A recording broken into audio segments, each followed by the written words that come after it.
आज एक और हिला देने वाली खबर सामने आई है। देश की सबसे बड़ी अदालत से, सुप्रीम कोर्ट, सबसे बड़े जज साहब पर हमला हो गया। आज CJI chief justice of India Gavai साहब कोर्ट में मौजूद थे, उस वक्त उन पर अटैक हुआ है। ये वो वकील जिन्होंने सीजेआई पर अटैक किया है, इनका नाम है राकेश किशोर।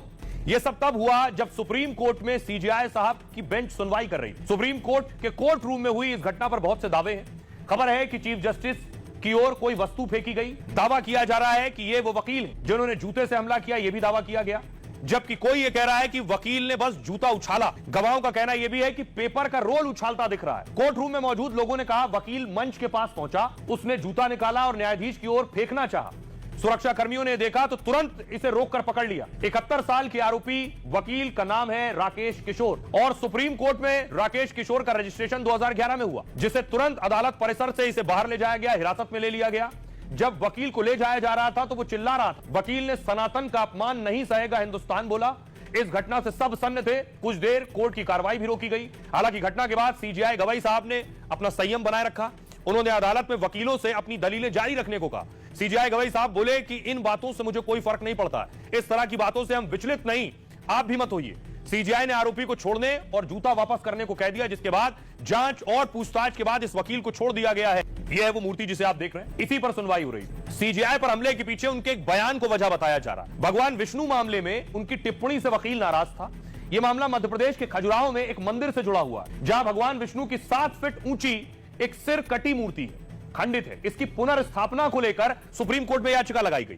मूर्ति को मुगल आक्रमण के दौरान खंडित होने का दावा किया गया, लेकिन सीजेआई ने 16 सितंबर को मूर्ति बहाली की याचिका खारिज कर दी। इसी दौरान सीजेआई ने कहा जाओ और भगवान से खुद करने को कहो। तुम भगवान विष्णु के कट्टर भक्त हो तो जाओ उनसे प्रार्थना करो, प्रतिमा वैसी ही रहेगी। संरक्षित स्थल पर एएसआई की अनुमति चाहिए। सीजेआई ने कहा इसे अगर पूरा करना है, बनाना है तो आर्कियोलॉजिकल सर्वे ऑफ इंडिया यानी एएसआई से अनुमति लो।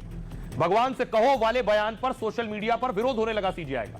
फिर सीजेआई ने सफाई देकर कहा मैं सभी धर्मों का सम्मान करता हूं, मेरी टिप्पणी को सोशल मीडिया पर गलत तरीके से पेश किया गया, लेकिन इसे सनातन का अपमान बताकर कई लोग गुस्सा हुए।